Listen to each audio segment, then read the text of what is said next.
Okay, so in this video, we are going to discuss the section B of chapter 2. I have already explained a part of it in class, but now I'm again explaining this through this video, so all those who have not attended that class can understand. I will not explain everything in detail. I will explain uh, as much as you require for this exam and for later exams.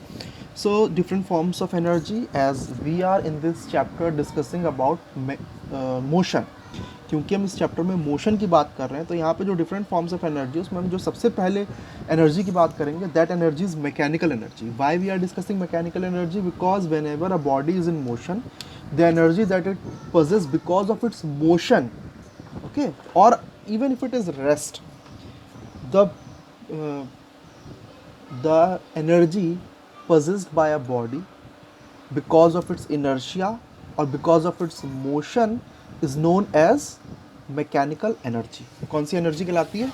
Mechanical energy.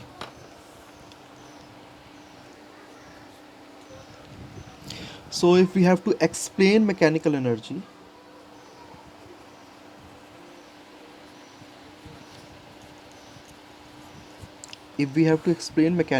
so we can say energy possessed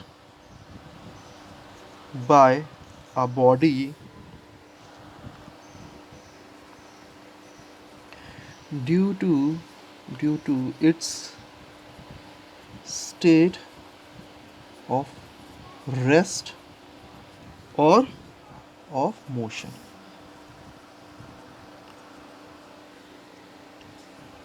ये होती है mechanical energy. अब ये इसका क्या मतलब है, मतलब रेस्ट में होने से क्या मतलब है? मोशन में तो आपको समझ में आ जाता है कि कोई चीज़ मोशन में है तो ऑब्वियसली उसके अंदर एनर्जी होती है ना. कैसे हमें पता चलता है? हम कई बार कोई चीज़ फेंक के मारते हैं दूसरे को, किसी चीज़ पर मारते हैं, जैसे पिट्ठे वगैरह में बॉल फेंक के मारते हो तो वो जो पत्थर होते बिखर जाते हैं. इसका मतलब हमने जो बॉल फेंकी है तो मोशन में है बॉल, इसकी वजह से उसके अंदर क्या है? एनर्जी है. उसी एनर्जी की वजह से वो जो चट्टे लगे होते हैं एक के ऊपर एक, चपटे पत्थरों के, जिसे हम पिट्ठू कहते हैं, उस पर वो बिखर जाता है.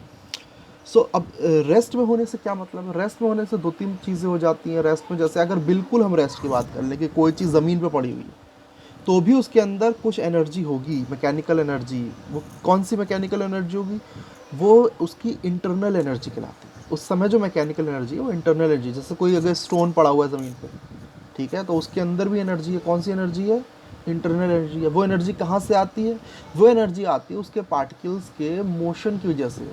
उस सॉलिड है स्टोन, उसके अंदर मॉलिक्यूल्स हैं, एटम्स हैं, वो कॉन्टीन्यूसली इन मोशन है. बिकॉज ऑफ दैट मोशन उसके अंदर क्या है? एनर्जी है. इसी तरह से पानी नीचे ज़मीन पे पड़ा हुआ है, उसके अंदर भी एनर्जी है. लिक्विड है, उसके पार्टिकल्स मूव कर रहे हैं, so it also has energy which is internal energy. वही यहाँ पे मैकेनिकल एनर्जी हो जाएगी.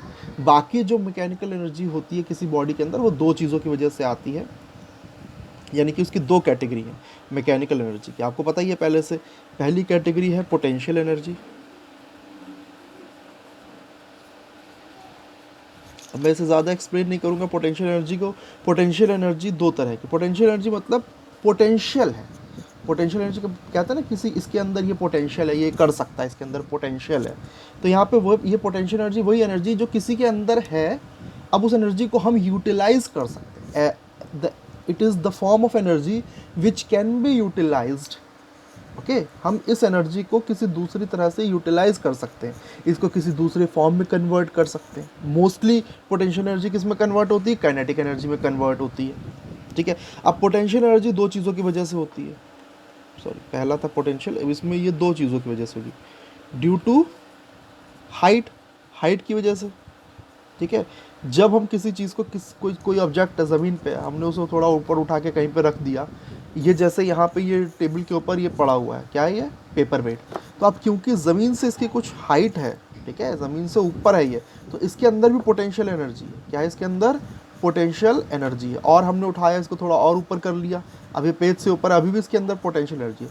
जितना ज़्यादा हाइट बढ़ेगी उतना ज़्यादा पोटेंशियल एनर्जी बढ़ेगी. तो ड्यू टू हाइट की वजह से जो पोटेंशियल एनर्जी होती है उसे हम कहते हैं ग्रेविटेशनल पोटेंशियल एनर्जी. उसे हम ग्रेविटेशनल पोटेंशियल एनर्जी कहते हैं। उसे ग्रेविटेशनल पोटेंशियल एनर्जी क्यों कहते हैं? क्योंकि वो ग्रेविटी की वजह से जनरेट होती है। कैसे ग्रेविटी की वजह से? कोई भी चीज़ है अर्थ की सरफेस पर, अर्थ उसे अपने सेंटर की तरफ खींच रही है। जैसे जैसे हम उसको ऊपर उठाते जाते हैं तो हाइट बढ़ती जाती है अर्थ की सरफेस से। अर्थ की सरफेस से समझ लीजिए वो ज़ीरो है एक तरह से, ठीक है। तो अब अर्थ उसे अपनी सरफेस तक लाने के लिए तो फोर्स लगा रही है। जितना आप उसे ऊपर लेके जाएंगे उतना ज़्यादा फोर्स बढ़ता जाएगा। या फिर ऐसे समझ लीजिए कि हमें फोर्स लगाना पड़ रहा है। हमने यहाँ से उठाया इसे और यहाँ तक लाने में हमें कुछ इस हाइट को कवर करने के लिए फोर्स लगाना पड़ा। ये फोर्स जो है ये इसके अंदर कंजर्व हो गया, इस ऑब्जेक्ट के अंदर कंजर्व हो गया है in form of potential energy. अब ये फोर्स हमें क्यों लगाना पड़ा? इसको ऊपर उठाने के लिए हमें फोर्स क्यों लगाना पड़ा? क्योंकि अर्थ से नीचे खींच रही है। तो हमने जो वर्क करा है इसके ऊपर, वर्क डन जो हुआ वो किसके अगेंस्ट हुआ? Against gravity. तो जो वर्क डन हम करते हैं अगेंस्ट ग्रेविटी, उसकी वजह से जो बॉडी के अंदर, ऑब्जेक्ट के अंदर जो पोटेंशियल एनर्जी जनरेट हो जाती है वो पोटेंशियल एनर्जी कहलाएगी ग्रेविटेशनल पोटेंशियल एनर्जी। ये तो हो गया ड्यू टू इट्स हाइट, और दूसरा है due to it's configuration.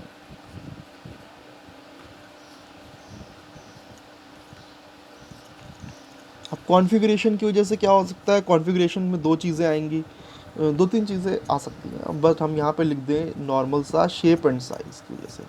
Shape and size की वजह से। तो शेप एंड साइज़ की वजह से कैसे है? जैसे अब कोई स्प्रिंग है, ठीक है। अब स्प्रिंग की नॉर्मल था इतना ही है, ऐसे था ये, यहाँ पे ये दीवार पे अटका हुआ था। अब आपने क्या करा? यहाँ से पकड़ा, इसे खींच दिया।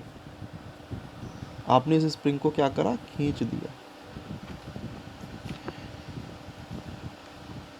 क्योंकि आपने यहाँ स्ट्रेच करा हुआ, इसी स्प्रिंग को स्ट्रेच किया हुआ, तो यहाँ पे इसके अंदर क्या आ गई? पोटेंशियल एनर्जी आ गई। क्या आ गई इसके अंदर? इस केस में पोटेंशियल एनर्जी आ गई। क्यों आ गई? क्योंकि आपने इसे स्ट्रेच किया हुआ, आपने वर्क डन करा। जितना वर्क डन करा होगा आपने, जितना आपने फोर्स लगाया और जिस उसकी वजह से आपने फोर्स लगाया, यहाँ से खींचना शुरू करा, इसको इतना खींचा, तो ये इसका डिस्प्लेसमेंट हो गया। मान लो कि यहाँ से आपने खींचना शुरू करा इस पॉइंट से और इतना खींचा, ये जैसे इसकी लंबाई है, तो यहाँ से खींच, इसको चलो मान लो यहाँ से खींचना शुरू करा, इसकी लंबाई यहाँ तक है, यहाँ से खींचना शुरू करा आपने, यहाँ से लेके यहाँ तक इसे खींच दिया इतना, ठीक।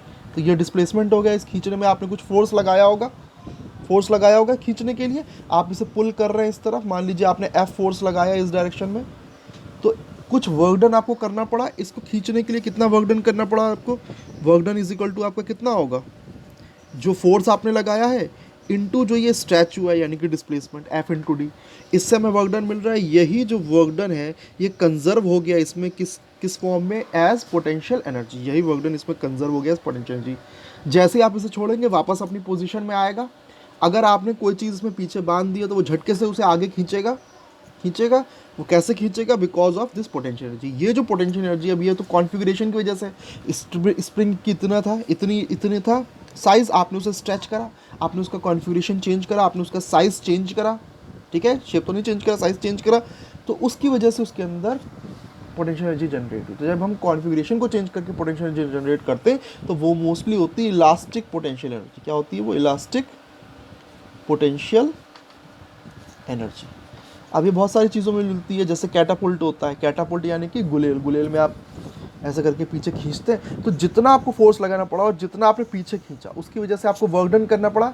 जितना आपको वर्क डन करना पड़ा उसे इस जो उसका कैटापुल्ट का पीछे वाला हिस्सा होता है उसको यहाँ से पकड़ के यहाँ तक लाने में जितना आपको वर्क डन करना पड़ा, वही वर्क डन उसमें कंजर्व हो गया एज एनर्जी, और वो उसकी क्या बन गई? Potential energy. अब वो पोटेंशियल एनर्जी है उसको हम कन्वर्ट किस में कर देते हैं? काइनेटिक एनर्जी में। जैसे हम उसे छोड़ते हैं उसके अंदर जो स्टोन है वो उसके साथ आगे जाता है और वो स्टोन दूर तक जाता है, तो वो जो उसके अंदर की जो पोटेंशियल एनर्जी थी वो क्या बन गई? काइनेटिक एनर्जी बन गई स्टोन के लिए, स्टोन की काइनेटिक एनर्जी में कन्वर्ट हो गई। तो ये दो तरह की हो गई पोटेंशियल एनर्जी। इसके बाद जो दूसरी एनर्जी आती है वो आती है, मतलब मैकेनिकल एनर्जी का जो दूसरा फॉर्म है वो है काइनेटिक एनर्जी। काइनेटिक आपको पता है एनर्जी, काइनेटिक एनर्जी कौन सी एनर्जी होती है? Energy possessed by body due to its motion, ठीक है। Energy possessed by a body due to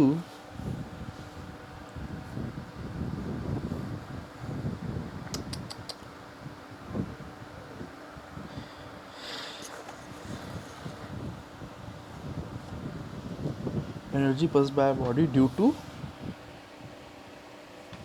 it's motion, उसके मोशन की वजह से जो एनर्जी पजेस्ड होती है, ठीक है। इसको हम कहते हैं काइनेटिक एनर्जी। पोटेंशियल एनर्जी जो है उसका जो ये जो ग्रेविटेशनल पोटेंशियल एनर्जी था उसका हमारे पास फॉर्मूला होता है, ठीक है, वो मैं भी नीचे लिखूंगा, काइनेटिक एनर्जी का भी लिख देता हूँ। तो क्या एक्सप्रेशन होता है पोटेंशियल एनर्जी, कौन सी वाली, ग्रेविटेशनल पोटेंशियल एनर्जी जो है उसको हम कैसे लिखते हैं, M G H. M G H आपको पता है वर्क डन है, work done against gravity. M G H is work done against gravity, ठीक। अब बाकी आपको पता है इलास्टिक पोटेंशियल एनर्जी, अगर हमें निकालनी इलास्टिक पोटेंशियल एनर्जी तो हमें देखना पड़ेगा कि कितना फोर्स लगा है और कितना डिस्प्लेसमेंट हुआ, उससे जो वर्क डन हुआ है वही वर्क डन क्या कहलाएगा, पोटेंशियल एनर्जी कहलाएगा, ठीक है, यानी कि इलास्टिक पोटेंशियल एनर्जी। ये तो हो गया पोटेंशियल एनर्जी का। काइनेटिक एनर्जी का एक्सप्रेशन क्या होता है, के ई फॉर काइनेटिक एनर्जी। इसको हम खाली पी और खाली के भी लिख सकते हैं, ठीक है। तो के ई काइनेटिक पोटेंशियल एनर्जी क्या हो गया, 1/2 mv स्क्वायर। अब आपको पता है इन दोनों में m क्या है, ऑब्जेक्ट का मास है, यहाँ पे भी मास है। g क्या है, ये है acceleration due to gravity. h क्या है, कितनी हाइट पर वो ऑब्जेक्ट गया, कितना आप उसे ऊपर ले गए। v क्या है, अगर मूविंग ऑब्जेक्ट है तो उसके अंदर काइनेटिक एनर्जी, अगर वो ऑब्जेक्ट मूव कर रहा है तो उसकी कुछ वेलोसिटी होगी, तो जिस वेलोसिटी से मूव कर रहा है वो वेलोसिटी v है, ठीक है। So that is kinetic energy. तो ये जो काइनेटिक एनर्जी का एक्सप्रेशन है ये अभी हम निकालेंगे, ठीक है। वो पोटेंशियल एनर्जी का एक्सप्रेशन हमें निकालने की ज़रूरत नहीं है क्योंकि वो आप पहले ही कर चुके हैं इससे पहले वाले पोर्शन में। चलिए अब इसके बाद नेक्स्ट वीडियो में करेंगे इसे।